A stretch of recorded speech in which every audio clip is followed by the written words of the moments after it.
Good morning, good afternoon, experts again. Thank you very much for agreeing to participate in this recorded expert conversation on digital health and COVID-19 in Africa, unlocking the potential of digital innovation to improve healthcare delivery over the African continent. Let me just briefly introduce myself first. My name is Ray. I have been with the Office of the Special Advisor on Africa for about 2 years. Prior to joining OSA, I was at the World Bank for 3.5 years. And before that, I briefly worked at UNESCAP in Bangkok. And before that, I started my career working in the Sierra Leone Ministry of Finance. So I spent 2 years living in West Africa, working on public financial management and public spending issues. It's a great pleasure to welcome all of you to this recorded conversation. We thank you again for agreeing to be with us today. So before we move on to the technical content of today's conversation, I would like to give you a brief overview of OSA in case you're not familiar with our work. So the Office of the Special Advisor on Africa is mandated to enhance international support for Africa's development and security through advocacy and analytical work, as well as facilitating intergovernmental deliberations on Africa at the global level.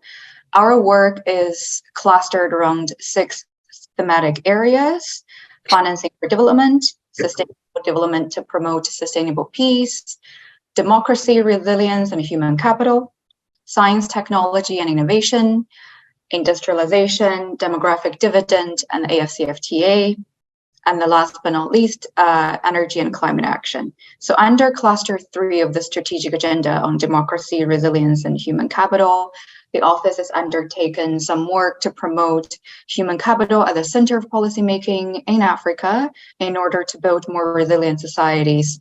In particular, we have implemented activities to help build stronger social protection systems and encourage the use of digital innovation in public health systems in Africa.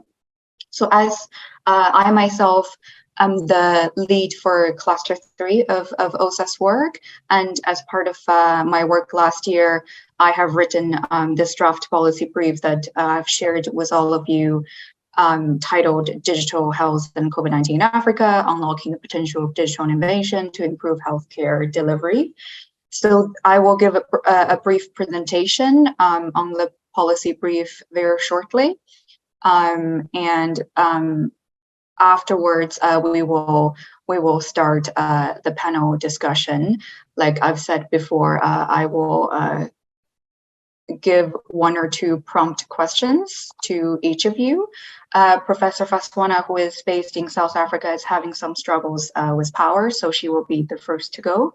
Then it will be Dr. Munene of WHO, then Ida from ITU, and then Mr. Akimwande. Leonard, I was just wondering, would you like to make an intervention as well? Thanks so much. I would have loved to, but since we have Dr. Derek Monin representing WHO, I think it is fine to go. Okay. Yes. We'll have 10 to 15 minutes hopefully at the end, so you're welcome to make an intervention if you like. I would also like to briefly introduce the excellent panel of experts we have today. Professor Edith Faswana is the Director of Graduate Academic Programs at the Thabo Mbeki African School of Public and International Affairs at the University of South Africa. Then we have Dr. Derek Munene, who is the Unit Head of the Digital Health Capacity Building and Collaboration Office of the WHO headquarters in Geneva, correct? You're based in Geneva, Doctor. Okay. And Ms. Ida Jallo is a senior liaison officer to the UN of ITU, the UN International Telecommunication Union. Last but not least, we have Mr. Victor Akewande, who is a research engineer in AI science at IBM Research, and he's also currently pursuing a PhD in computer science at Carnegie Mellon University. Did I get that correct, Victor? Yes, so I am pursuing my PhD, but I left IBM Research, so I'm no longer with IBM. Okay, all right. Thank you for that correction. Hello, Agnes. Thank you for joining. Thank you for joining us. How are you?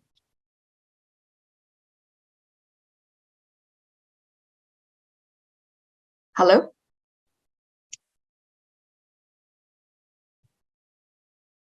Hello, you're muted. Hi, Rui. Hi, how are you? I'm well, thank you. Did I get the timing wrong? Am I early? Oh no, we started about 5 minutes ago. You're good. Okay, thanks. Okay. All right. Okay, so that was a round of introduction. And now, like I said, I will give a brief presentation on the findings of our policy brief, which will take about 5 to 10 minutes.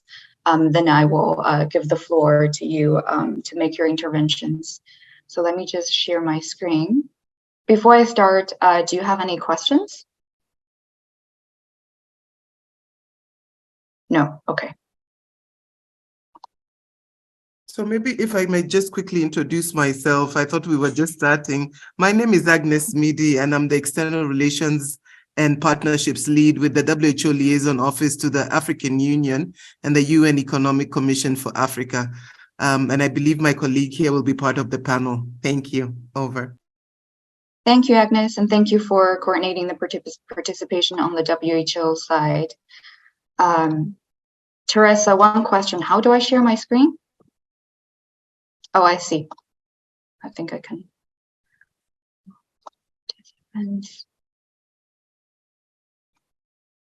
Did you see it? Share screen at the bottom. Yes.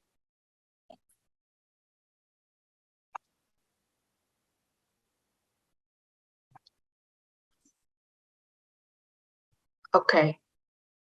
Are you able to see the PowerPoint? Okay, good. All right. Okay. Like I said, this was a policy brief developed around September this year. With the title on digital health and COVID-19. The objective of the policy brief was to explore the impact of COVID-19 on Africa's public health systems and economy, the opportunities that were presented by the pandemic on digital health interventions, some of the good examples coming from African countries, both from the government, but also from the private sector, and the policy brief also explores the challenges and enabling factors for healthcare digital innovation in Africa. So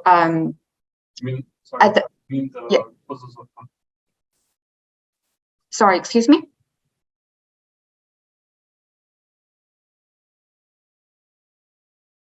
Do you have a question? Okay, I'll continue. So at the time of the writing of this policy brief, around September 2020, there was accumulated 9.3 million cases of COVID-19 in Africa, resulting in over 174,000 deaths. As many of you know, the pandemic has created significant impact on the public health systems across the continent.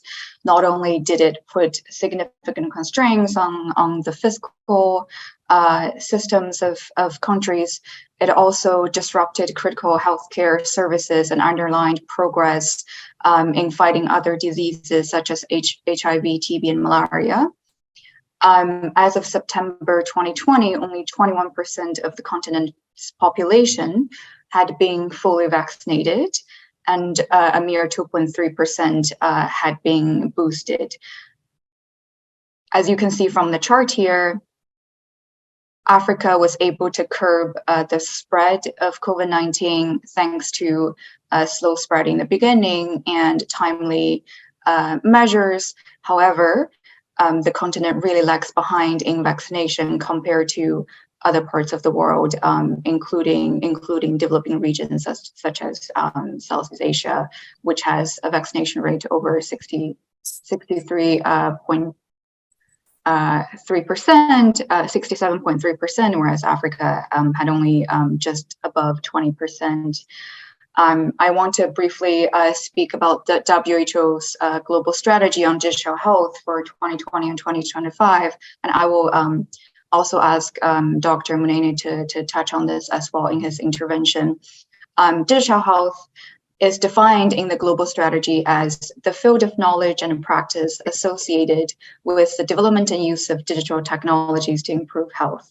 It is closely linked to SDG 3 and 9, as well as other SDGs such as SDG 17 on global collaboration. The power of digital tools and capacity building in public health systems is that they can improve the efficiency, effectiveness, and quality of healthcare facilities and service delivery in countries. The use of digital records and big data allow for patient tracking and increased safety, aggregation of health data for disease management and prevention, providing more up-to-date information for policymakers. The scale up of basic healthcare services through digital platforms also help countries advance towards universal healthcare coverage. These are just some of the benefits of digital innovation in health systems, among others. In the policy brief, we looked at some of the examples coming out of the African continent in the past 3 years in response to the spread of the pandemic. Here's just a list of examples among the many we found on the continent.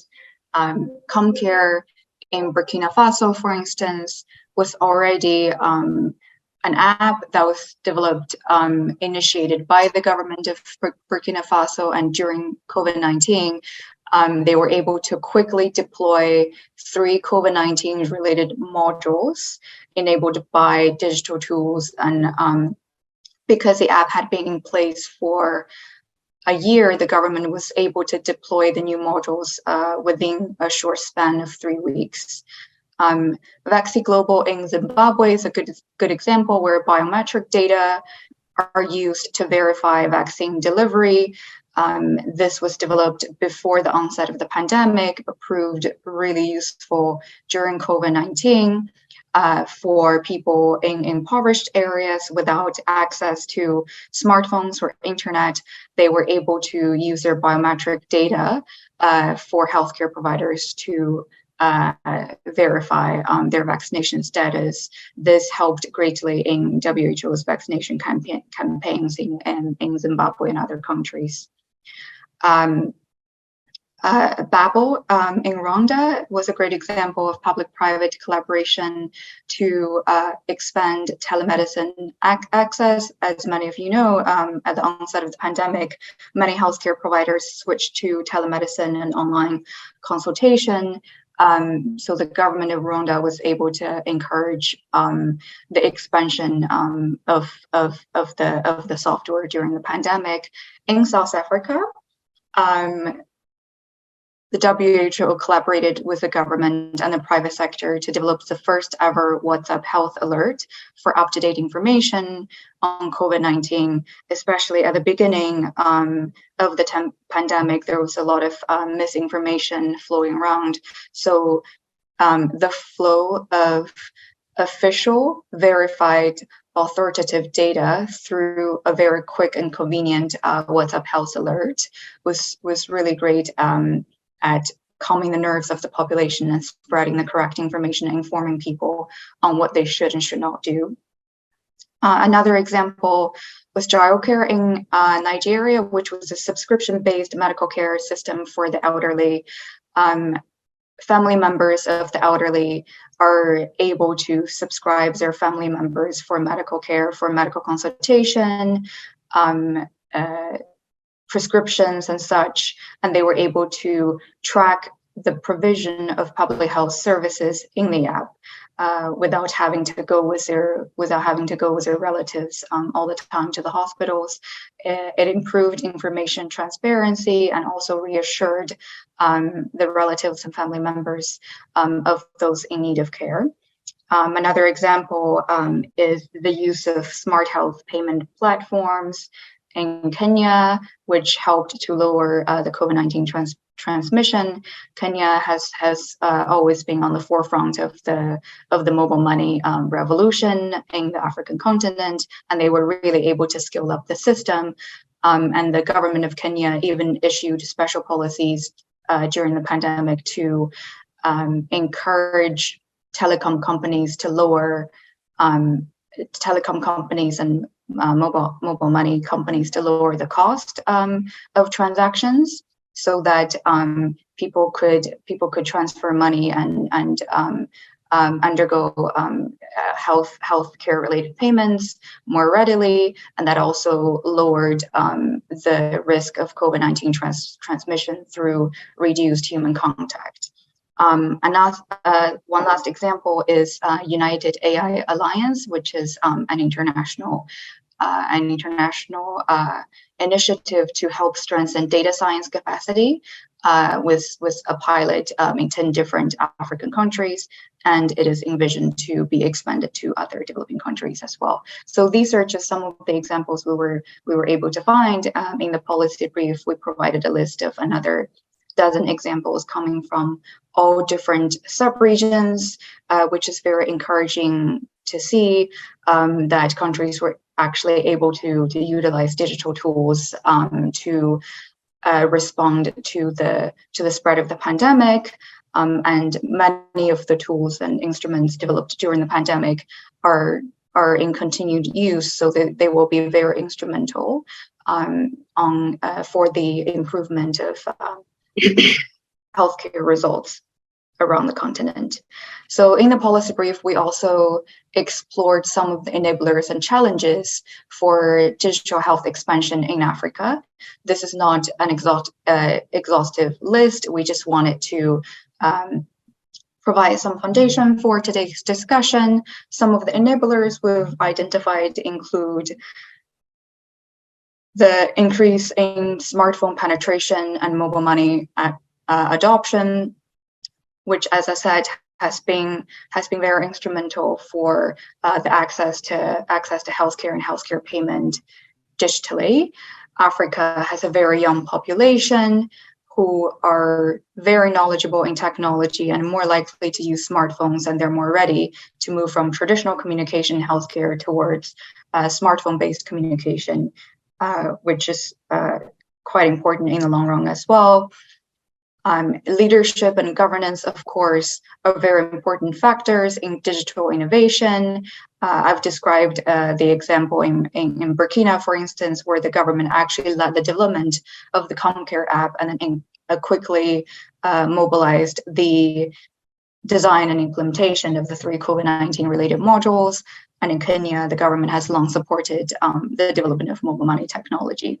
Among other examples. Some of the challenges we have identified included limited access to electricity, which of course prevents wider scale adoption of many digital technological tools. Africa has the most expensive internet charges in the world on average when it comes to price per gigabyte, which is of course another barrier for many people in poverty. In many African countries, there's a very low level of digital literacy, which makes it difficult for people to be able to use the technology needed to obtain necessary health information, leading many of them to go to unqualified doctors or healers, and leaving many of them exposed to misinformation and disinformation. Last but not least, there's underdeveloped digital infrastructure in many countries, reliable IT infrastructure, internet backbone, broadband, digital technology, and a very robust system, of course, are crucial for the implementation and expansion of a digital healthcare technology, and this has been a significant challenge for many countries. So in consideration of both the enablers and the challenges, so this is a chart on the access to electricity and access to internet in Africa compared to some other developing regions. As you can see, the continent is still lagging behind on both measures. And illustration of the mobile money revolution in Africa, as of 2020, there are in total 1.3 billion registered mobile money accounts worldwide, and Africa accounts for more than a third. Sub-Saharan Africa account for more than a third of those accounts. As you can see on the right-hand side, in terms of mobile money transaction value, Sub-Saharan Africa leads, followed by East Asia and Pacific, South Asia, and then the other developing regions. So taking into account of the enablers and challenges we have just discussed, we came up with a preliminary list of recommendations for how to move forward in digital health revolution on the continent. First of all, there's a need to build a clear forward-looking national digital health strategy, an overarching strategy that guides the country's objectives, missions, and also activities in digital healthcare. The encouraging news is that 41 African countries already have a national strategy and architecture for digital health. In addition to the strategy itself, there needs to be a solid governance system, policies and regulations that ensure that quality care, patient data protection, and interoperability of applications and data system, and as well as safe and reliable data sharing and exchange in the digital health ecospace. It would also be advantageous for governments to establish specialized units, for example, within the Ministry of ICT, on digital healthcare coordination, as well as data management and exchange among the different stakeholders. There is a strong need to invest in sustainable energy to improve both electricity and internet access. Digital infrastructure needs to be strengthened, and governments can prioritize investments in IT infrastructure, internet backbone, broadband, digital communication units, data systems, and networks. The key here is that the systems need to be integrated to allow for real-time data exchange among key stakeholders. And we talked about digital literacy. It's important to target skill development in digital literacy as part of the education campaign. Another recommendation is on developing mechanisms for sustainable financing of digital health systems. The examples I've just described so far, a lot of them were financed by government funding. Some of them utilized PPPs. In the future, it is important for countries to prioritize public-private partnerships, both because the private sector is able to withstand more financial risk, but often they also have the expertise and skill sets that are not afforded by the governments. In the meantime, countries can improve the ease of doing business conditions in their countries and actively try to attract international investors in the health space, especially as the world is recovering from the pandemic. It's also important to leverage collaboration with both the digital solution providers in Africa, but also foreign digital solution providers who may be interested in expanding their services to the African continent or skill up their existing services to be more innovative and efficient. Last but not least, partnerships with key global players such as WHO, the ITO, other UN offices will be quite beneficial as well, because this is where the expertise, technology, and capacity building powers are clustered. So that's the end of my presentation. Like I said, this policy brief was designed to serve as a very preliminary survey of the digital healthcare innovations in Africa during COVID-19 and provide some recommendations on what to do going forward to continue this very encouraging trend. In 2023, we are hoping to conduct more work in this area.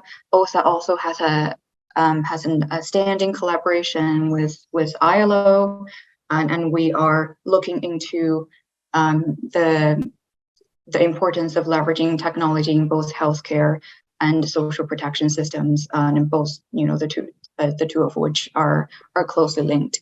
So I will close my presentation now, and we will move on to the panel discussion.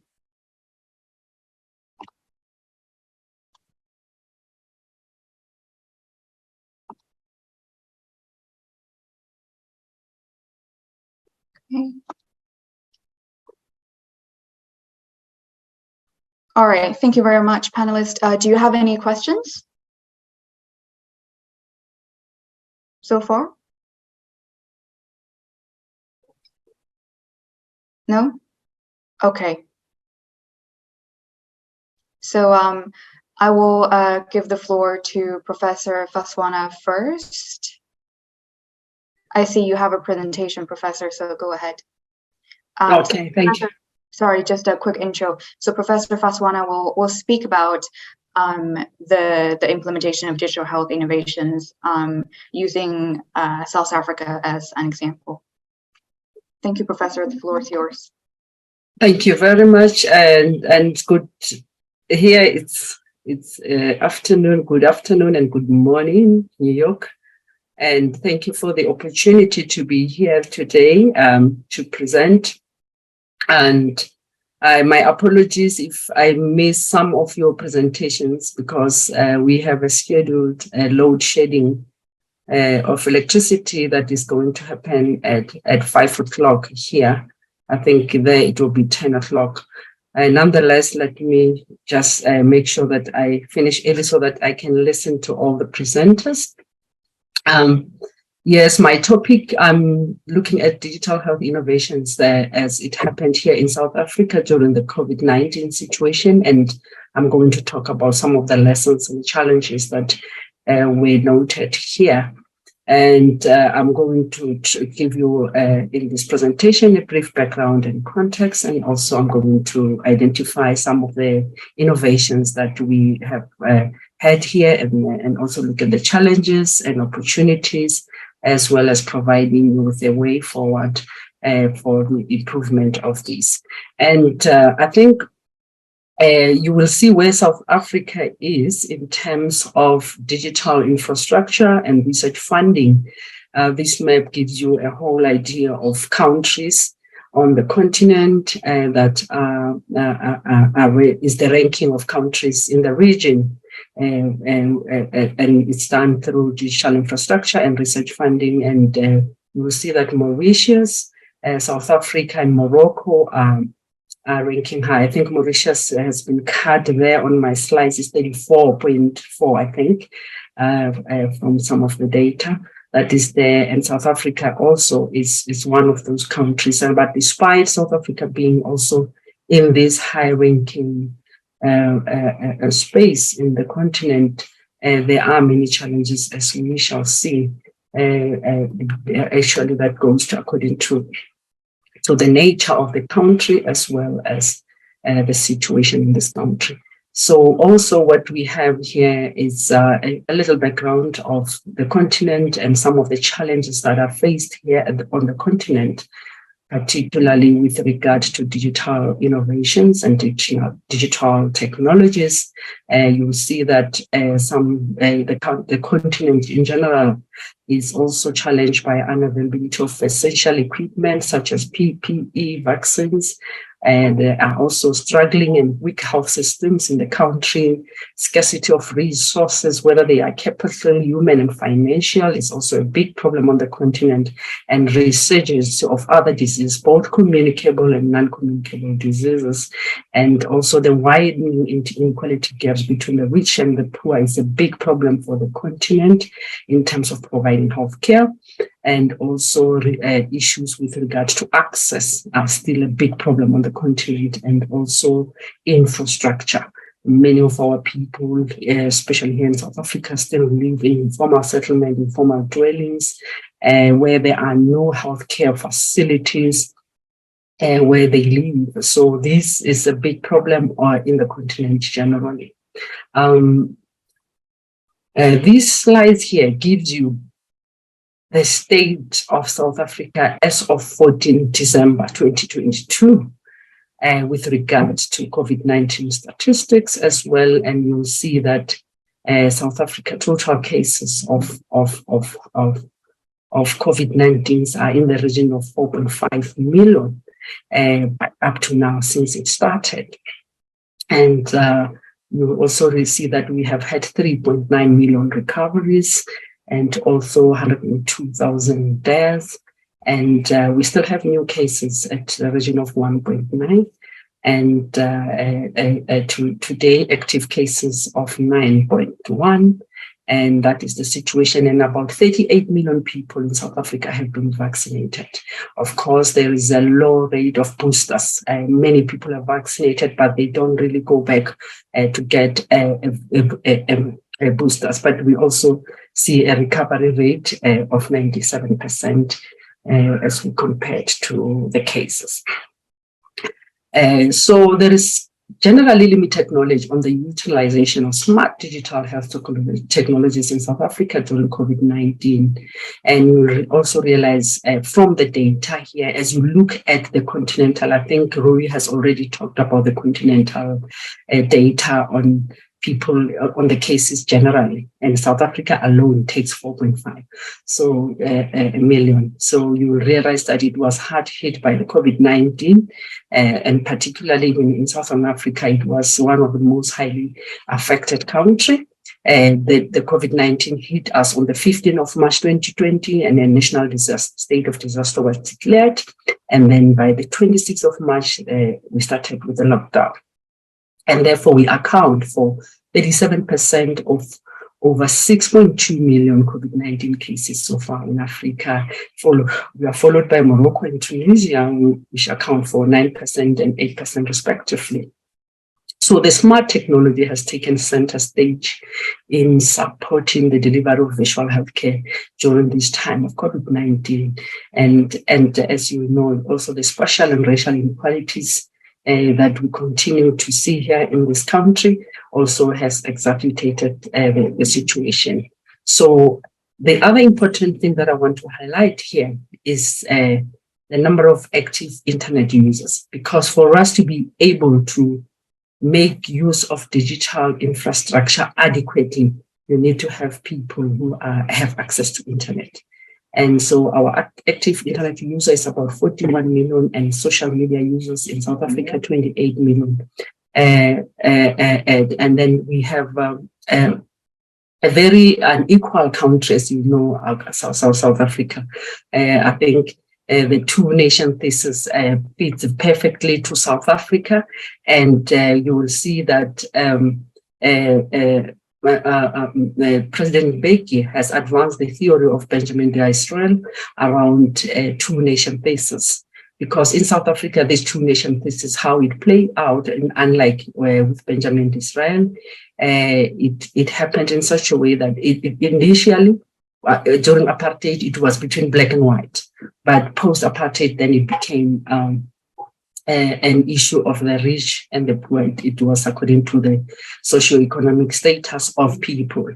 And therefore, it was not possible for other people.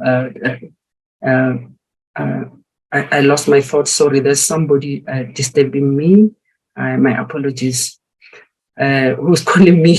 I'm, working from home. Somebody's calling me on the window, and I'm busy presenting. My apologies about that. You will bear with me there. So I'm just going to now transit and show you some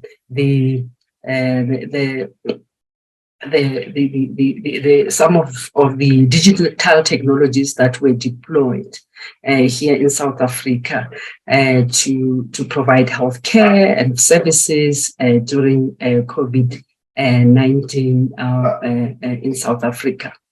So, colleagues, you'll also notice that South Africa on its own,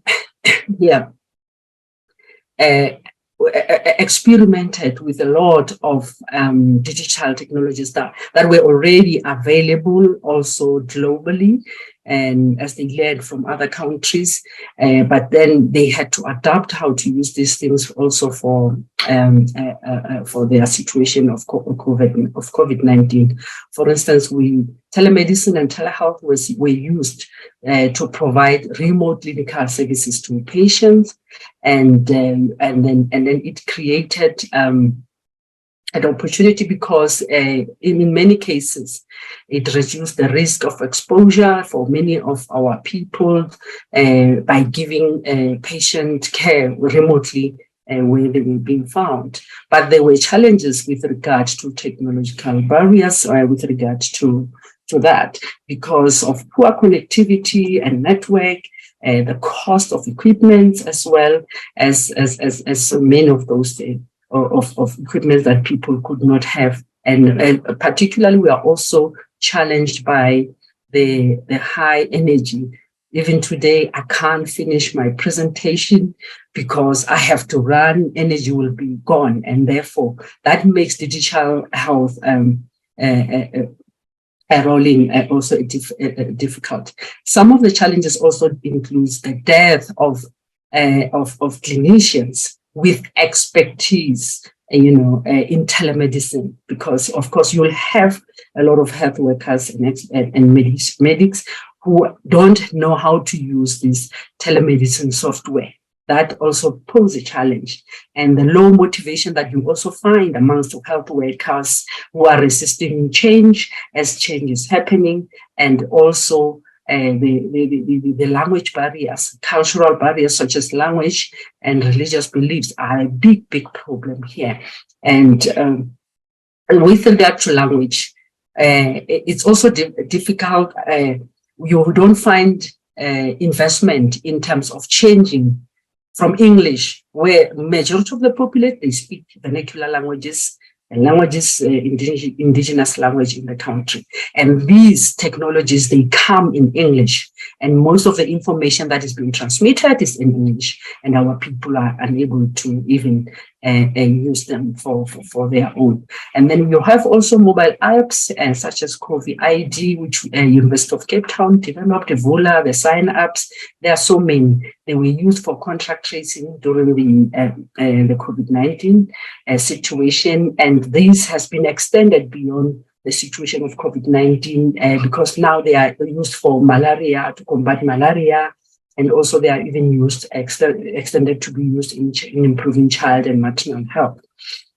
But then you also have the challenges, the same challenges of network, internet connectivity, and sometimes you find delays in reporting in some instances, security and privacy issues, and you also find that some people have also limited access to telephones.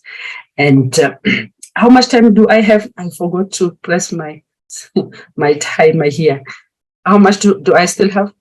Professor, you have 5 more minutes. Okay, I have 5 more minutes. Okay.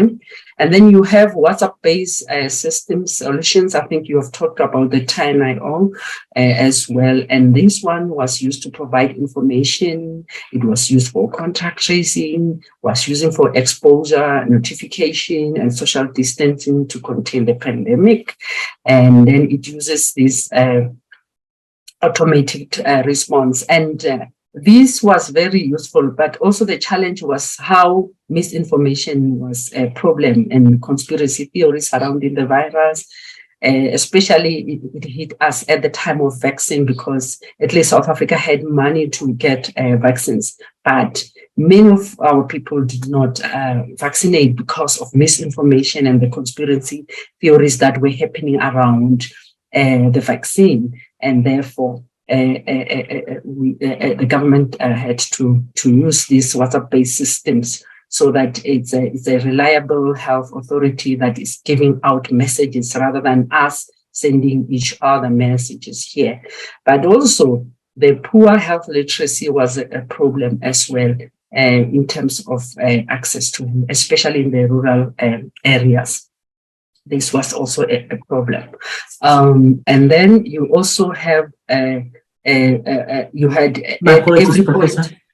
My apologies, Sorry? Professor. My apologies, Professor. Your slides are not moving. We are still Oh. seeing the slide called Digital Technologies Deployed to Provide Healthcare During COVID-19 in South Africa. Oh. Just checking if that's the one you're speaking to or whether you've advanced.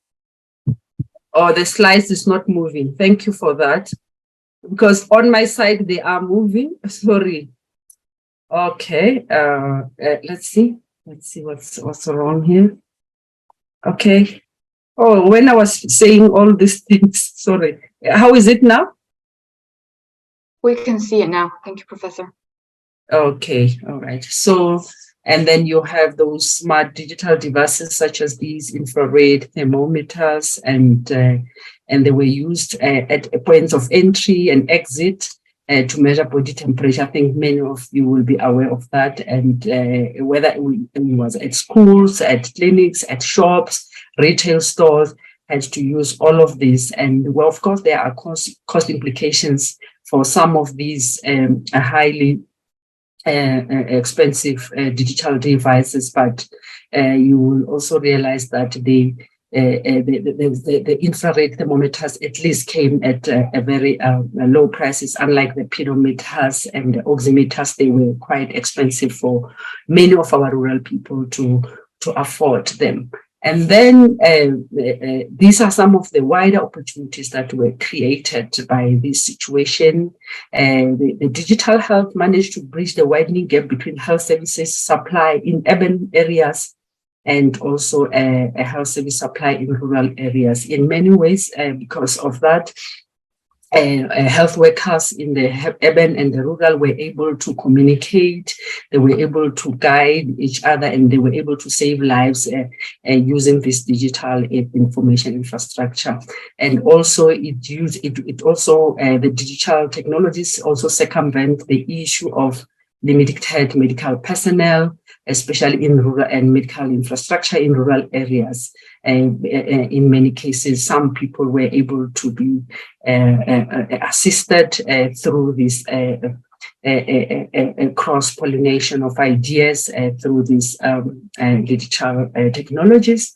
And also, we in the urban areas, because of the population, there were mobile testing and sampling units that were used as laboratories here in the urban areas. And these, fortunately now, the idea is to send them to the rural areas beyond the pandemic, because there are many health facilities here. It's just that they were not able to contain the infections in the urban areas. So because of that, this infrastructure is going to be sent to this. It's also created an opportunity for such facilities to go to rural areas. And then so we can see that some of this digital technology that were developed during COVID-19 to deal with the infections basically will benefit a lot of people in rural villages beyond the COVID-19. And some of the challenges that we face is limited funding in digitalizing healthcare in South Africa was a big problem, you know, and that's affecting the rollout of 4IR tools in rural areas. And also, we also see that access to digital devices and infrastructure in South Africa is not the same across the country, as you will know. And this has potential to perpetuate the already existing health divide and digital divide that we are already experiencing in the country because of that. And the lack of trust in digital systems from people, and also to securely keep patient data. People are not comfortable. And I think the sad thing is that it was around the same time that the POPI Act, the Protection of Personal Information Act, was being passed here in the country, and people were made aware of protecting personal information. And that also coincided with what was happening here. And then it created a big problem because people no longer trust to whether their data will be kept safely, and also the lack of equipment and intermittent internet connectivity in some parts of the country also hindered utilization, as I've already already alluded earlier, but also the lack of interoperability between devices and technology is a big, big challenge. The fact that people cannot work in such a way that there is interoperability between the health workers was a big problem.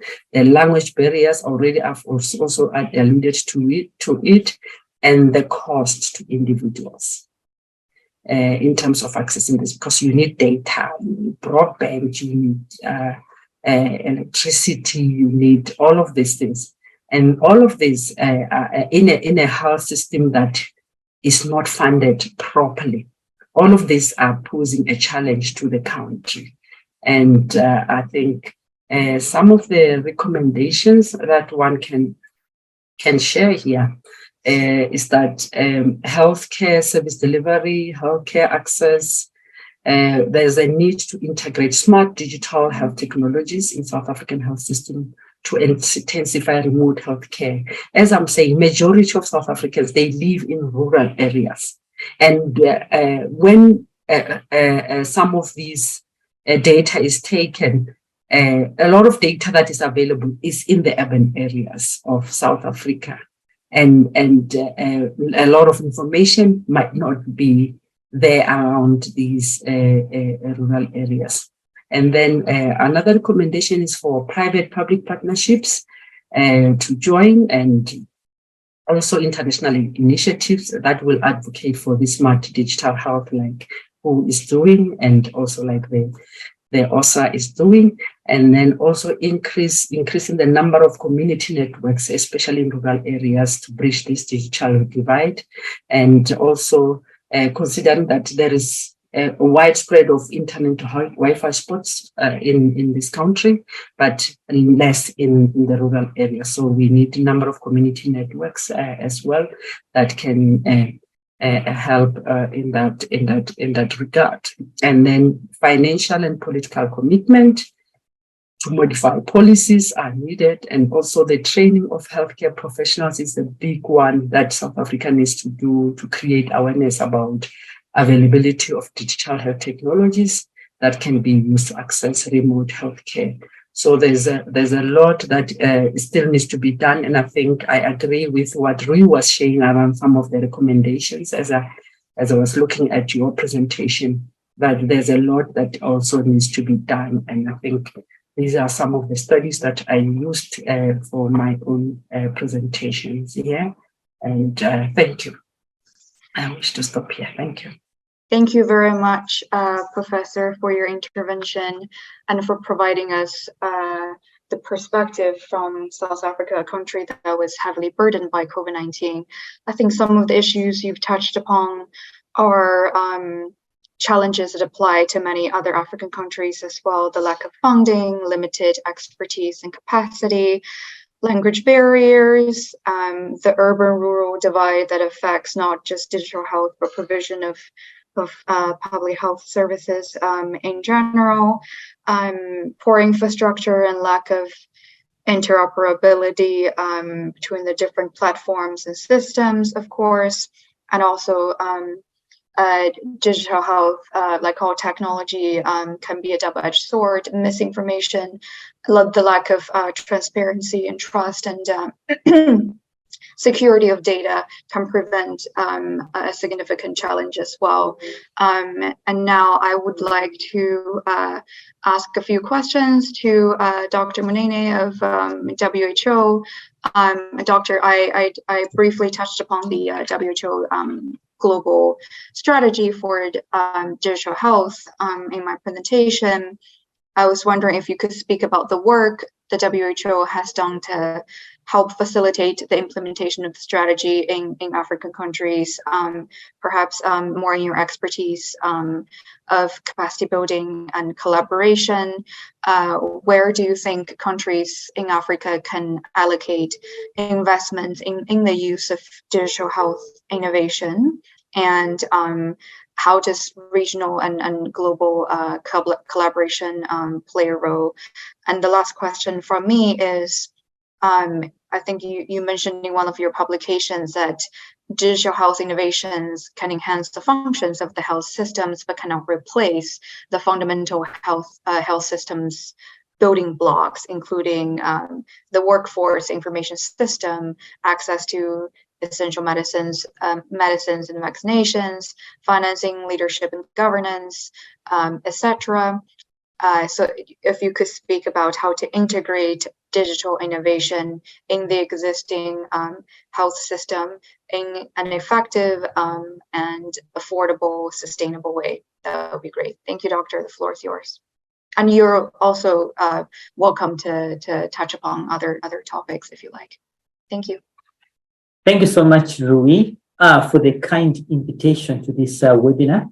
And special thanks to our member states that have given us such a tremendous mandate to coordinate and support the transformation of the health sector through digital. And in this particular panel, I am joined by my colleagues for the Regional Office for Africa. In this particular case, my colleague Cosmos and Midi, who has been helping so much in coordinating us. The questions that have been asked are very relevant.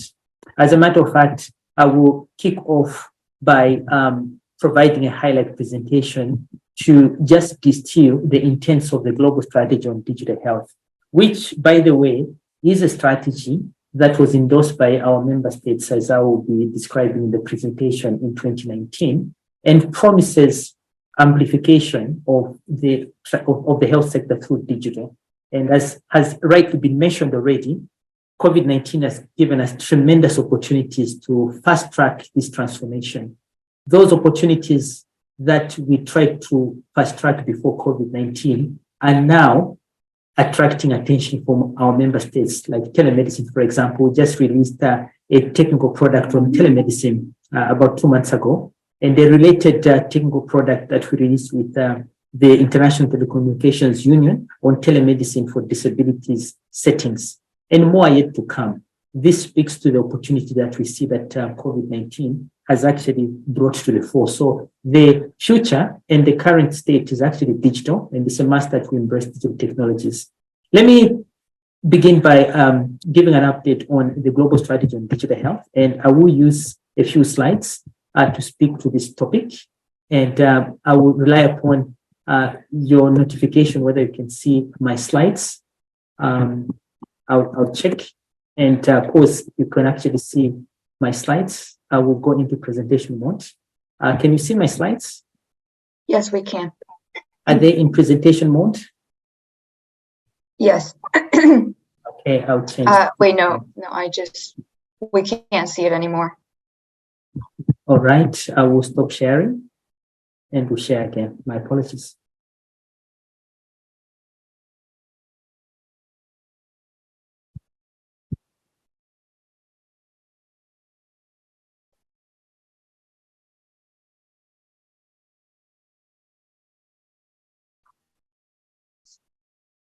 All right, checking again if you can see the presentation. Yes, we can. Yes, we can. Okay, confirm one more time that it is in presentation mode. I don't think it is. No. Okay, is it full screen or are you seeing the PowerPoint icons? I don't see the icons. Okay, we'll try one more time. We can see the screen very clearly. It's not a problem. Okay, can you see the presentation title, Department of Digital Health and Innovation? Yes. Okay, all right. I will proceed. So regarding the topic at hand, the global strategy on digital health, it anchors upon previous progress in this particular area. And I've moved to the next slide, which is headed with the storyline. And do let me know if you are seeing this slide. If you are seeing it, then I'll proceed. What is the past? So the history of the global strategy on digital health really, goes back to 10 or 15 years, all the way back up to the 2005 resolution on e-health, as it was called in 2005. Then our member states recognized the tremendous opportunities of ICTs in health. The Regional Office for Africa, 5 years after that, put into place another resolution complementing the global e-health resolution that was really focused on contextualizing the e-health resolution of 2005. Specific issues on the African region's resolution of 2010 included health workforce capacity strengthening, the issue around interoperability, issues around connectivity. There were several other actions in that particular resolution that was intended to complement the 2005 resolution. We saw in 2013, because of the emergence of several digital applications that were vertical and disease focused, we saw another resolution on standardization and interoperability. And this resolution was key to ensure that the opportunities of digitalization are not fragmented, to ensure scaling, to ensure that the gains that digital provides are not fragmented because systems are not talking to each other. This is one of the resolutions that we're working closely with the ITU to ensure standards and interoperability is in place. Then in 2018, our member states put together a comprehensive consolidated resolution on digital health. And this is the resolution that carries the spirit of the global strategy on digital health. And so if you look at the history, really from the beginning, 2005, to the 2010 resolution in the African region, to the resolution on standards and interoperability, and all the way to the digital health resolution, we see tremendous aspirations by governments to actually use ICTs in health in an equitable manner, and more in recent times to fast track the 3 billion targets of WHO, which are focus on health emergencies, universal health coverage, and health and well-being for everyone. And this, of course, is targeting the 2030 agenda. Now, the global strategy on digital health itself is really focused on implementing the digital health resolution, plus the previous aspirations that I've just talked about. This speaks to the appetite our member states have in terms of using ICTs. It also gives the call to the global community to invest in foundations that enable digital health to be actually scalable. In terms of the mission of the global strategy on digital health, it's pretty straightforward. It's actually anchored on the aspiration of universal health coverage. So improving health for everyone, everywhere, by using those specific digital technologies that advance our mission, our global mission, which is really providing health services to everyone, everywhere, and making sure that equity is advanced through digital means. In terms of the actual specific principles of the strategy, we recognize that for us to achieve the transformation of the health sector, it is important to ensure that the approaches of digitalization must be staged in such a way that they are institutionalized within the civil service. And at the same time, we must ensure that there are appropriate strategies in place to ensure the implementation of digital. And at the same time, making sure that we are promoting those those digital solutions that are effective and that have shown good results in terms of improving health outcomes for people. And at the same time, making sure that we're addressing those impediments that are preventing countries from scaling through digital. There are 4 objectives of the global strategy on digital health, which are quite straightforward. The first of which is promoting collaboration at all levels, so globally, regionally, and in countries. This is where partnerships are key. And as has been mentioned by previous speakers before me, we have to recognize that the ecosystem of digital health is formed by different actors. There's academic fraternity, there's a private sector, there are NGOs, there are UN agencies, there are funders, there are people. And this ecosystem requires coordination and collaboration. This first objective is intended to fast-track collaboration at all levels and addressing all actors. But key is the issue of skills transfer, making sure that the capabilities that exist in institutions that have been fast-tracking digital are transferred to member states. And member states' ability to manage the solutions is key for the global strategy. we see here the promise of making sure that the cognitive capacity of the individuals that are promoting digital health are improved, including the skills to scale digital solutions, and at the same time, including the skills to be able to promote appropriate digital solutions. This is where digital literacy also sits, as has been mentioned already in this webinar, making sure that the health workforce has the right digital literacy skills. And by health workforce, this objective targets policymakers, targets planners, targets practitioners, targets people. And the second objective is really around using national strategies as an entry point. Now, a number of us will be familiar with the 2018 principles of donor alignment, where donors came together and put together core principles. And one of the principles there is investing in a country's national digital strategy. It is, of course, in 2018 where we saw the UN Secretary General's roadmap for digital cooperation, which has a dimension around capacity building. National strategies are key. And by the time the global strategy on digital health was released in 2020, 120 countries had published already a national strategy. The key now is maintenance of those national strategies, making sure that they are costed, making sure that those national strategies are actually contributing to the national agenda as manifested in a country's national health strategy. And I'll talk more about national strategies and the enabling environment later on. Objective number 3 is around governance.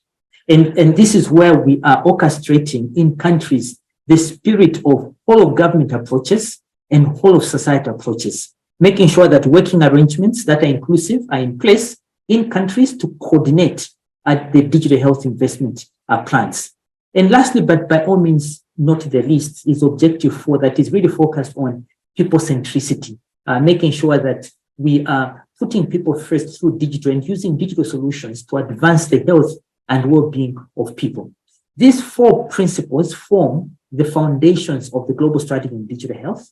And the 4 principles themselves have specific actions that are attached to the objectives. And these particular actions are really concerned about what are the short-term objectives, what are the medium-term objectives, and what are the long-term objectives. And I'll talk more about that in subsequent slides.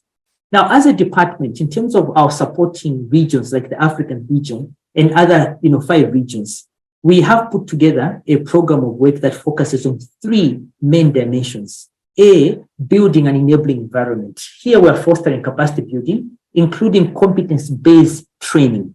We have in the African region a specific course for policymakers that we have been advancing in pursuit of this objective, and we've seen a tremendous uptake of that course. That course is targeted at national actors and includes the required knowledge, skills, and attitudes required of a national digital health coordinator to implement digital health at country level.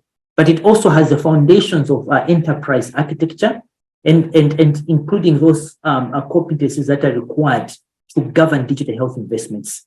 And so the capacity building dimension is key for us. It ensures the sustainability of digital health for a long time. The second key pillar for the department in support of regions is around interoperability, making sure that countries have an easy pathway towards making sure that digital solutions are interoperable. We have published a few such tools. We call them smart guidelines. And these smart guidelines improve the fidelity of health content in digital solutions. And what these smart guidelines are intended to do is to really ingest WHO guidelines as manifested in WHO guidelines into digital solutions so as to enable engineers to adapt these WHO standards in their digital solutions effectively. We've seen on the African continent a tremendous appetite towards developing digital solutions. The subject at hand is how do we ensure that those solutions are standards-based and that engineers on the ground are able to consume digital WHO guidelines into their solutions effectively. And so this is one key area that we're focused on using tools that we refer to as smart guidelines. And then, of course, thirdly, is really optimizing the digital solutions in countries in such a way that they can be scaled, but using an evidence-based approach. What works and how can we scale up and promote those dimensions that are working? Now, let me come back then to how we measure progress in these 3 dimensions and in the 4 objectives. Each of the objectives of the global strategy has a short, medium, and long term, and a specific exemplars of those items that we're trying to achieve. For example, in Objective 1, we're focused on partnerships and capacity building, including policy dialogues, advancing the research agenda and digital knowledge transfer, and at the same time ensuring that we are promoting the issue around multi-stakeholder engagement. In Objective 2, for short, medium, and long term, we're really focused on making sure that we are supporting national digital health architecture, norms and standards, including measuring those solutions that are scalable, plus building blueprints supporting countries to build the blueprints that support their implementation agenda. In Objective 3, we're focused for the short, medium, long term activities that relate to, for example, maturity modeling. How well is a country progressing in terms of the maturity of the enabling environment, including to what extent are regulations being strengthened, including privacy regulations, and to what extent are country governance mechanisms being implemented and progressing, including also issues around the potential for emerging technologies to be ingested, like artificial intelligence. And lastly, in Objective 4, for the short, medium, long term, we're concerned about actions such as ethics, actions such as security, actions such as targeted medicine, otherwise referred to as personalized medicine, and at the same time making sure that the literacy of the health workforce is also being measured in terms of progress for the policymakers, planners, practitioners, and also people. There are overall 172 actions that we're tracking across the 4 objectives, and these are spread upon member states, the Secretariat of WHO, and also development partners. Next year, we'll be measuring actions that have been undertaken for the short term and having a dialogue and a checkpoint with our development partners and our member states as we go into the medium term. Specifically in the African region, there has been a framework that has been approved by the ministers of health. This is a framework for the implementation of the global strategy on digital health in the region itself. This was approved in 2021, and the action framework itself has a roadmap that details the situation analysis in the region around digital, including the state of digital health, the state of national strategies, and the state of digital health solutions. But it also addresses and articulates issues and challenges. And then finally, has a roadmap that is linked to the global strategy on digital health, but has also KPIs that monitor the progression in this direction. Now, what we're doing in terms of supporting the implementation of this action framework as headquarters is really promoting this idea of the enabling environment. There is an instrument that we developed in 2012 called the National eHealth Toolkit that really focuses on the enabling environment in terms of 7 pillars: leadership and governance, which basically speaks to the idea of having steering committees at national level that focus on the implementation of digital health and making sure that funding for digital health is actually put in place.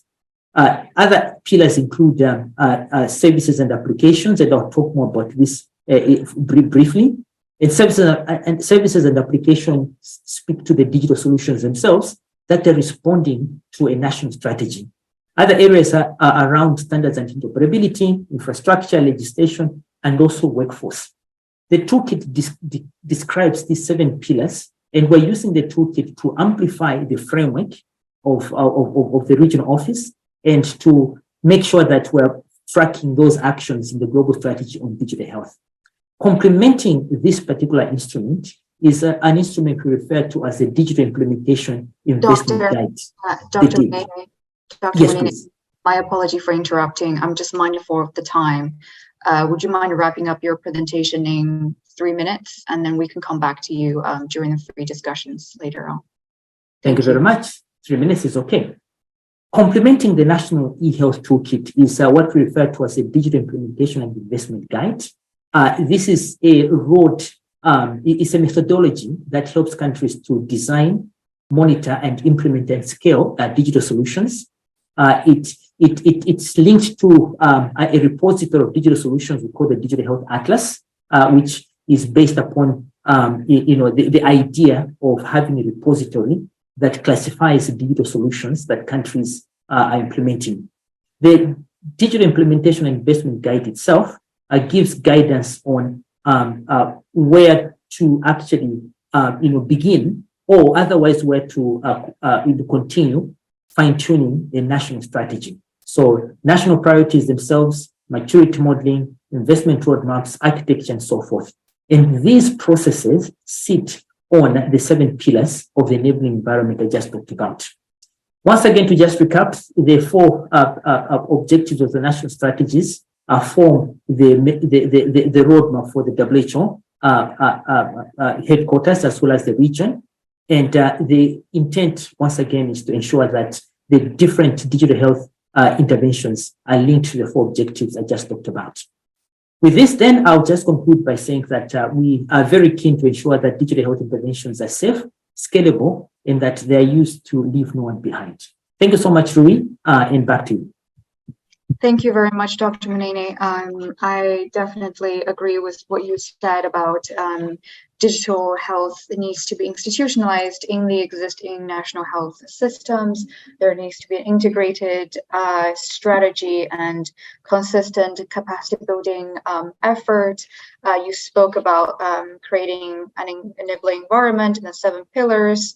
It's very encouraging to see that the WHO not only has a global strategy, but also there's a framework of implementation for the Africa region, and there's also the digital implementation investment guide, as well as all the capacity building work the organization is doing on helping countries to build an enabling environment. As you mentioned, the interoperability of different digital health systems and tools is crucial as part of this effort. Building the necessary ICT infrastructure and ensuring that the correct information reaches the people that we are trying to help. With this, I am going to transition and give the floor to Ms. Ida Jallo of ITU, who I believe will speak about the work of ITU and the digital tools and strategies they've developed in COVID-19 infodemic response, in particular to mitigate the harm from misinformation and disinformation that we all have spoken about. And Ida, maybe you could also touch upon this WHO and ITU collaboration that Dr. Manene also touched upon. Thank you. The floor is yours. Thank you very much, Rui. I'll start to share my screen. And I think it was very excellent that the doctor's presentation came before mine, because it's kind of just setting the scene for a lot of the work that WHO has already done with the ITU. As you know, we have 3 different bureaus, and the doctor has already highlighted some of the work that we're doing on standard, and that happens in our standardization bureau. A second bureau is the Radio Communications Bureau, and then you have, of course, my apologies. We can only see the first slide. Yes. So are you seeing the first slide? Okay. So you have the BDT, which is the last bureau, and which is the bureau under which I work, though I'm in the liaison office here in New York. So, I mean, in talking about this issue, I thought it would be helpful to sort of bring attention to work that we've actually done with the WHO, even though this is in the American region. So I'll be talking to the PATO ITU communications campaign that we executed in the Eastern Caribbean. Can you see the next slide? You're muted, Rui. Yes, we can. Yes, we can. Ida, do you mind going to presentation mode so the screen is bigger? Is it on presentation mode now? It's not full screen. Could you click on Start Slideshow? Start slideshow. Upper right corner. I don't see that. Okay. Could you try clicking on the button on the lower right corner? Lower right corner. Yeah, the button on the far right. Yeah. Next to the book, to the right of the books. Yes, I'm trying to bring that up. Okay.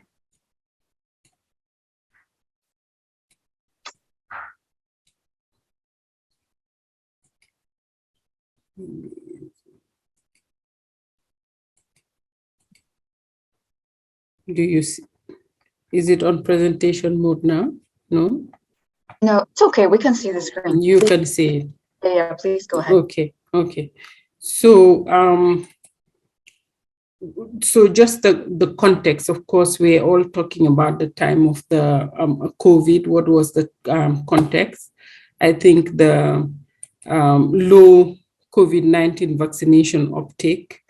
And I think the doctor from South Africa has done a very excellent presentation on some of the misconceptions and the distrust that were actually contributing to these numbers.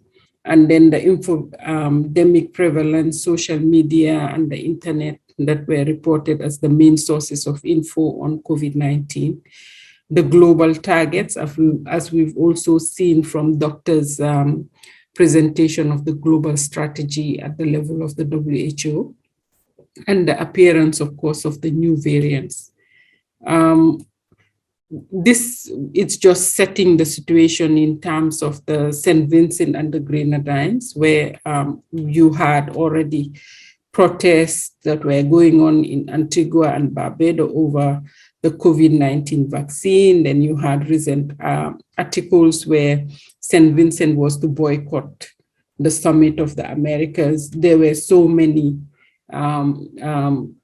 issues that were coming out from misinformation, disinformation that was surrounding the pandemic as it was evolving.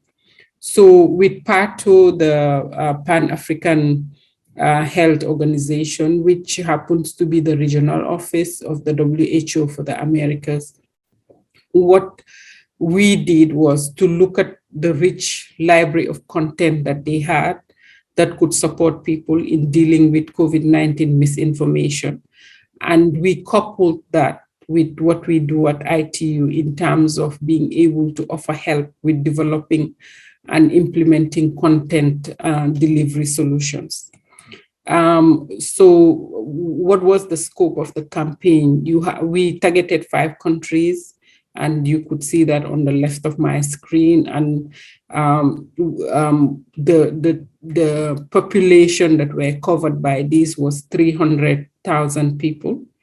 And the approach that we had was to have an SMS with curated content. And the objective was to raise awareness, to debunk myths, to provide guidance, and to also provide a call for action, especially when it came to COVID vaccinations and people being just more eager to go out and be vaccinated. Of course, they were riding online ads and multimedia contents as well. This just shows you the look of the solution that we worked on with PATO. Sorry, yes.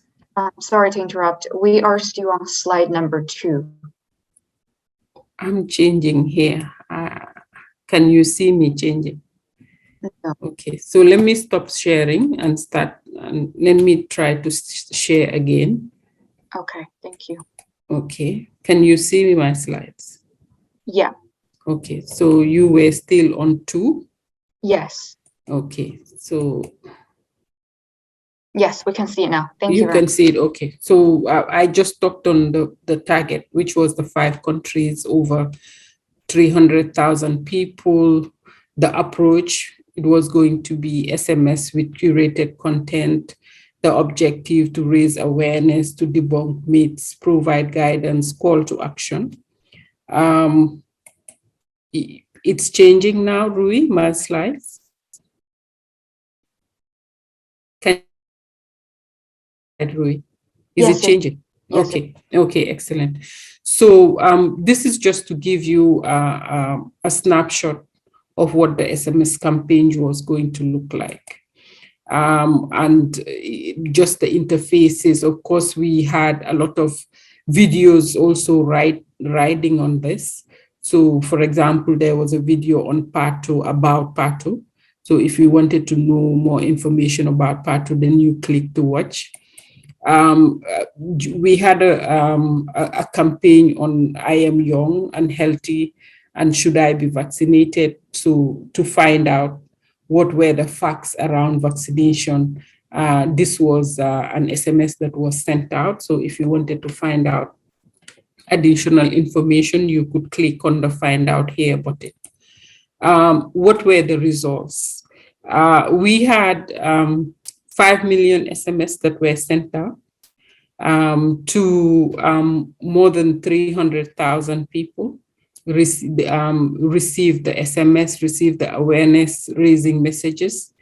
You had 10,000 people that actually watched the PATHO myth busting and educational videos online that we also embedded in some of the SMSs that we sent out. And you had 5,000 people who actually accessed additional resources with information on prevention of the pandemic. What was the feedback? Of course, there was an evaluation tool also riding on this to give us feedback as to how this was received. And the slide talks to what the feedback was in terms of the people that actually interacted with this. What did they feel? Was it useful? Was it interesting? Was it relevant? Some people I did not pay much attention. Other people felt it was redundant, annoying, and boring. And you can see the graph as to how many people felt that this was useful information that they were receiving by SMS. Continuing with the feedback, how did you interact with the SMS that you received?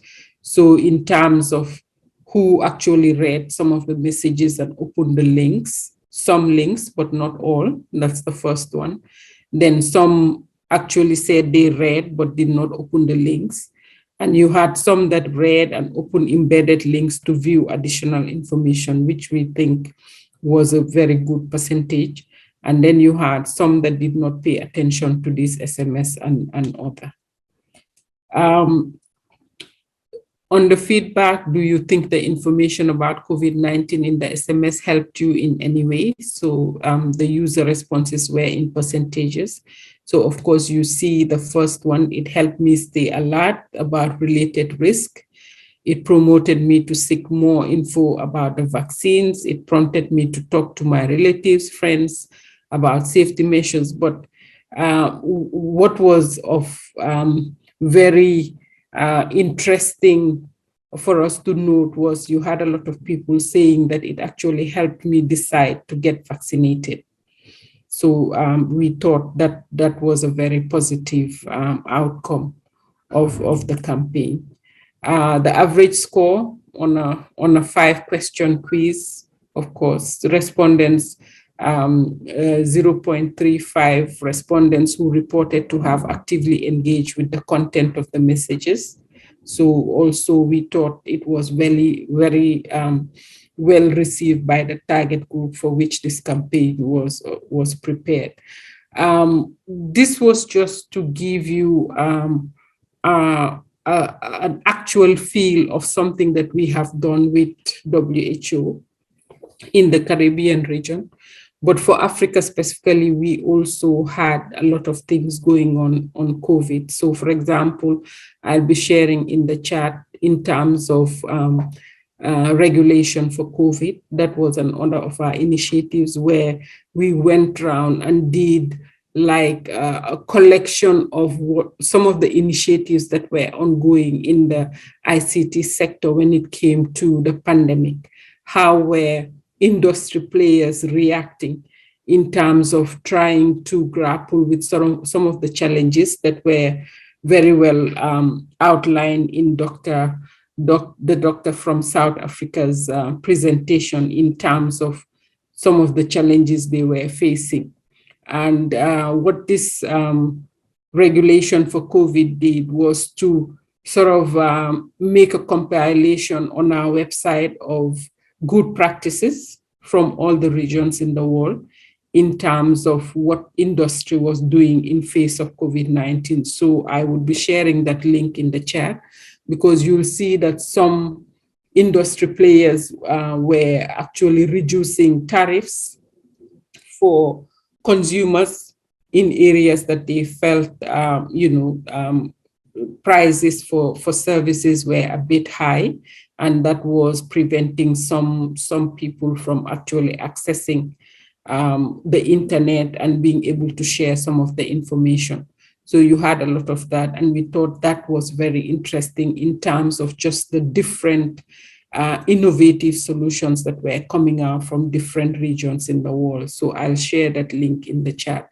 Of course, listening to some of the presentations that came before me, ITU has done a lot of work in even some of the challenges that have been highlighted, not only from Rui's presentation, but from the South Africa presentation, and lastly from Doctor's presentation in terms of security, people feeling hesitant to use putting their digital information, digital health information out there for fear of who could access it, what could happen to it, what chances, what measures were being taken to ensure that this data was kept safely. So we have our COP cybersecurity strategy, keeping children safe while online, but we also have our enabling environment in terms of protection to your personal data, in terms of just making sure that the regulatory environment was optimal in terms of encouraging more people to uptake some of these services.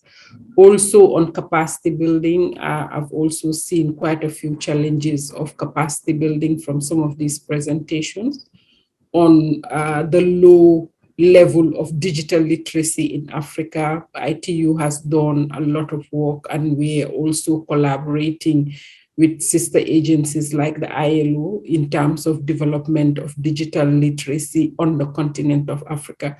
And these are some of the additional initiatives that we have done at the ITU that I want to share the links in the chat. I think subject to any direct questions that you may have for me, I'll hand over to Rui so that we could move to the discussion part. Or I think there's a fourth presentation that should be coming from a member panelist. Thank you, and over to Rui. Thank you so much, Ida, for your presentation. It's very encouraging to see a real example of ITU's work in the Caribbean region, but some of the messaging campaigns, I believe, are easily scalable and applicable to the Africa region. You spoke about some of the key issues on the positive responses received, and a lot of people were actually encouraged to get vaccinated and seek further health-related information from the platform itself. It's nice to see how engaging the campaign and the platforms looked. Again, I believe a lot of the solutions are applicable to the Africa region as well, as we saw in the example of South Africa. And now I am giving the floor to our last panelist, Mr. Victor Akiwande, who will provide more of a private sector perspective. Mr. Akiwande has a lot of experience in artificial intelligence research.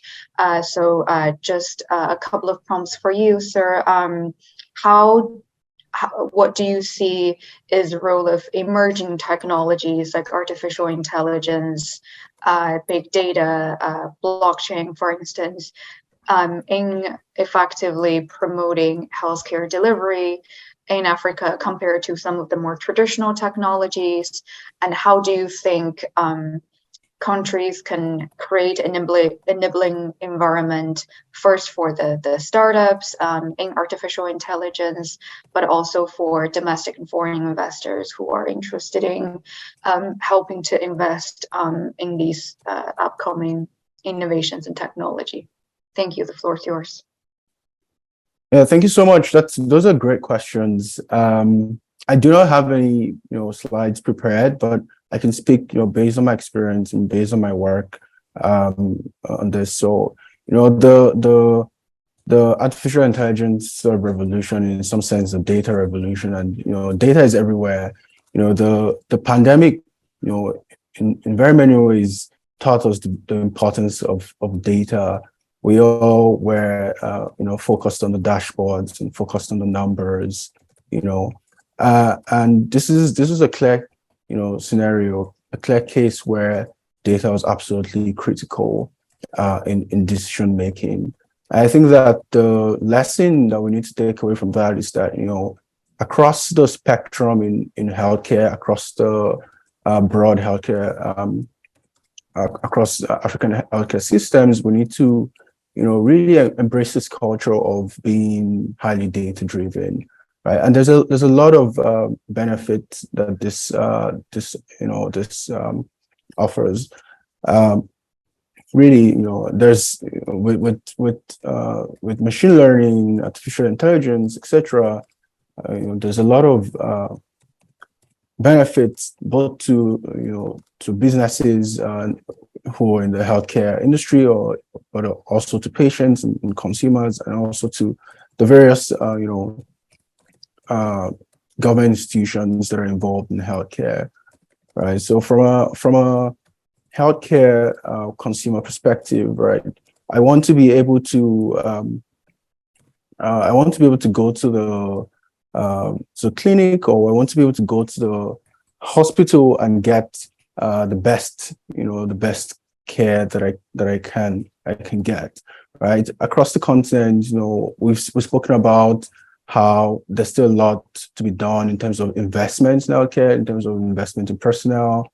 One of the things that artificial intelligence and data can really help us do is help shift this burden of everyone going to the clinic, or everyone going to the hospital, and shift this burden to intelligent systems that can help us, whether this is triage or even diagnose illnesses very quickly, right? So a lot of, there's been a lot of recent advancements. There's been a lot of technology to do advanced diagnosis. And this is also applied, on the continent. So the companies already on the continent that are building deep technology for healthcare diagnosis across the spectrum in maternal and neonatal child health, in malaria, etc. Right. So there's a huge potential there for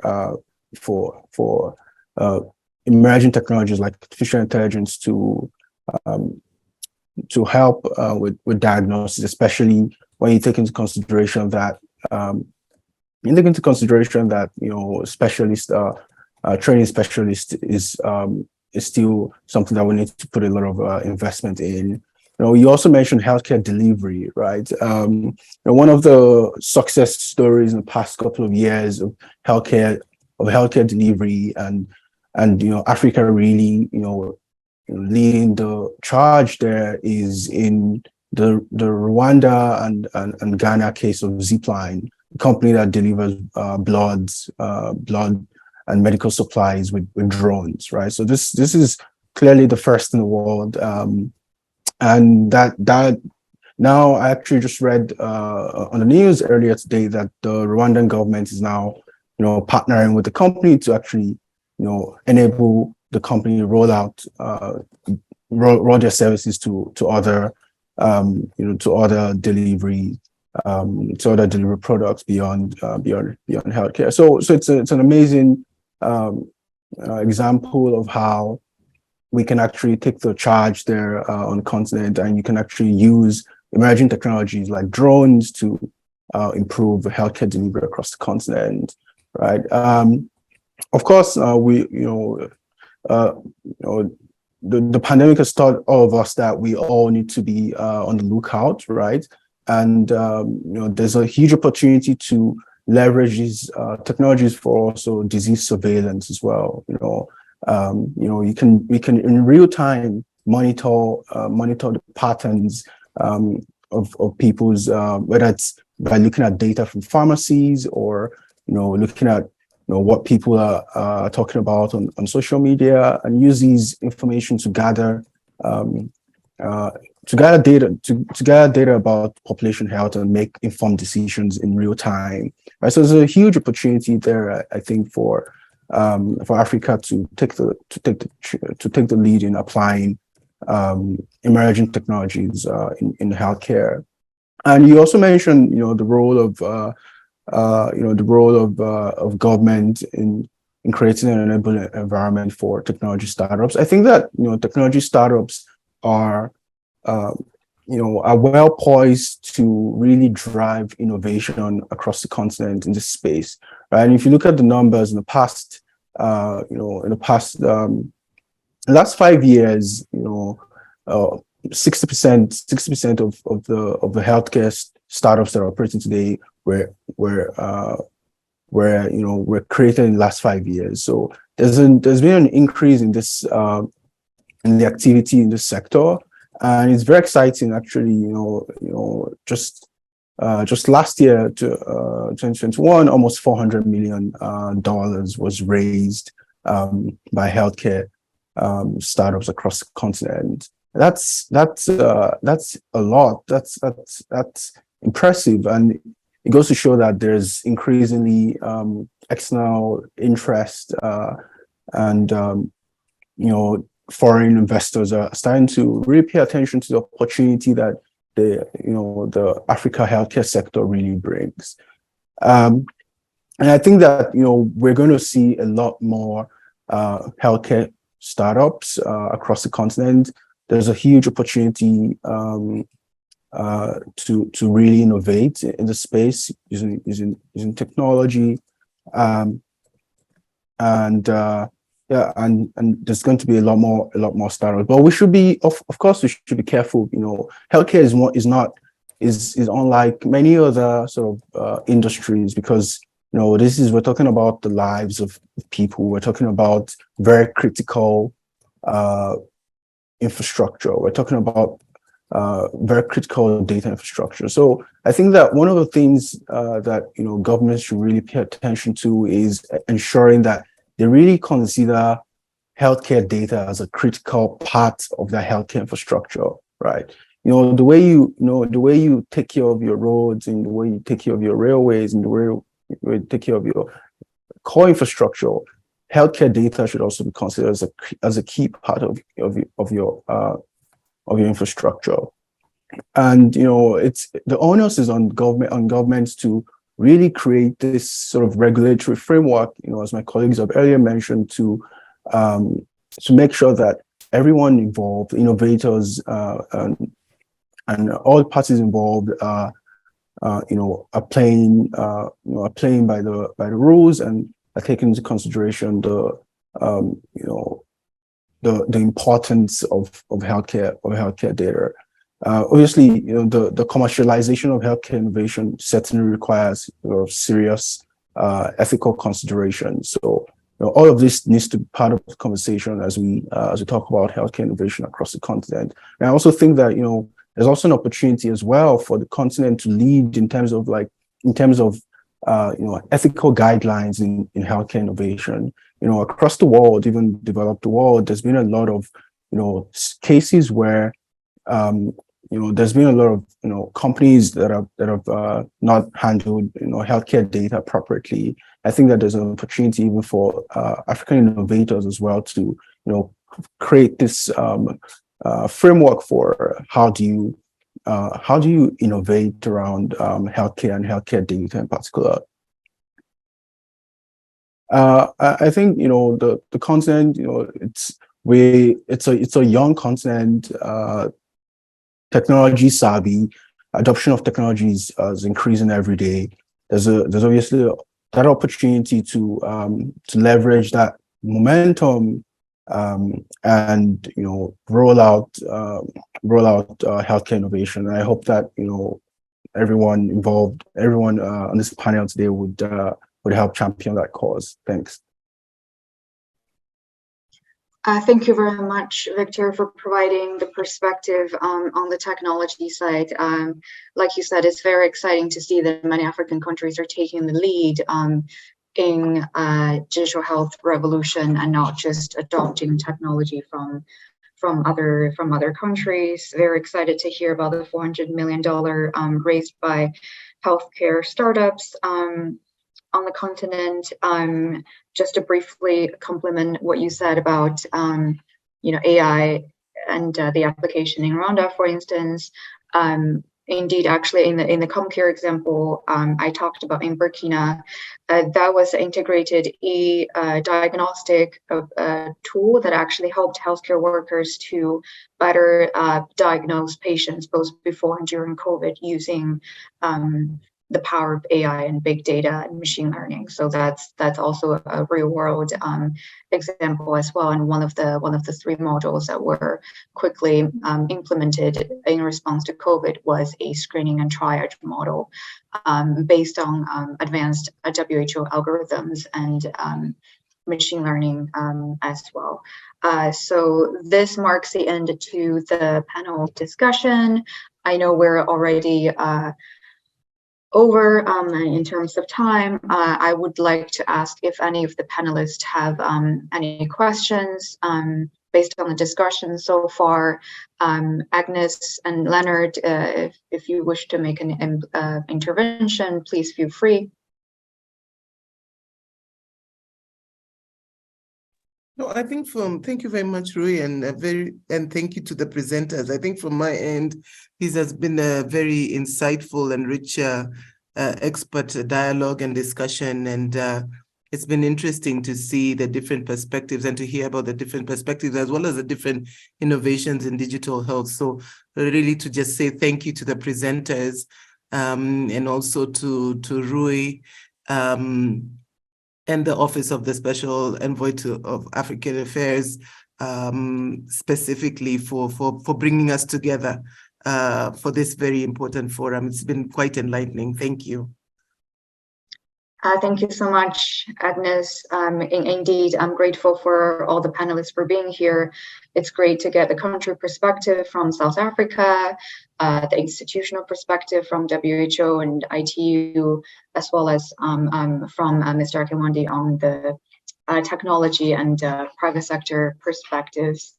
I am mindful of time, and I know some of you are already on your annual leave, and thank you very much for coming out of your annual leave to be part of this very enlightening discussion. The work by OSA on this topic is ongoing, so I'm sure we have future opportunities to engage your support and your expertise in the very near future, indeed. Just to give you some information on the ways forward. So the finalized policy brief together with this recorded expert conversation will be posted on OSA's website and social media platforms and shared with our member states and other key stakeholders. I will keep all of you informed. In the new year, OSA will develop more knowledge products. One angle we're looking at right now, my expertise is actually on public finance and financing for development. So one angle we are looking at right now is on mobilizing domestic and foreign financing specifically for digital health in Africa. I think Victor already alluded to some of that. So both public and private sector resources and how they can be leveraged to advance the efforts in Africa's digital health campaigns. In the spring next year, we are planning to organize an informal briefing session with the African members of the General Assembly third committee. So that would be the committee on social issues. But for those of you who don't know, Mr. Akiwande and Professor Faswana, for example, are members of OSA's Africa Knowledge Network. So we organize a knowledge network by cluster, and every year we organize briefings between the knowledge and network members and the second or third committee members from Africa on key issues affecting the continent. So that's one of our ways to do our advocacy work and raise awareness among like actual policymakers who can then take this knowledge and information and contribute to, for example, resolutions on relevant matters at the UN, and also take the information and lessons learned back to policymakers in their home country. So like I said, there will be the publication of this conversation and policy brief, engagement with the third committee member states, further knowledge products on financing for digital health.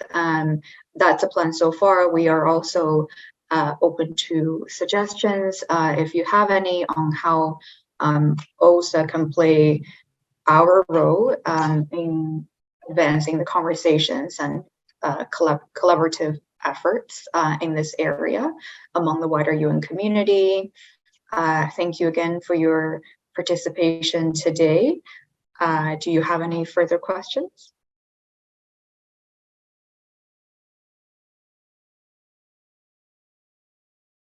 Not really, Rui. From WHO, we are thankful for this particular forum. It's a kind of partnership on digital health that we're looking for. Behind the scenes, we have actually started connecting to take this conversation forward. So I'm thankful for meeting Ida. We've discussed to meet in parallel on our joint work on Be Healthy, Be Mobile, and very grateful to have met colleagues that have spoken, on different topics, and looking forward to making connections moving forward. And do keep us through on the convenings that will be happening next year so that we can determine how best to participate. Thank you so much. And yes. Yes, indeed. Thank you very much, Doctor, for your kind words.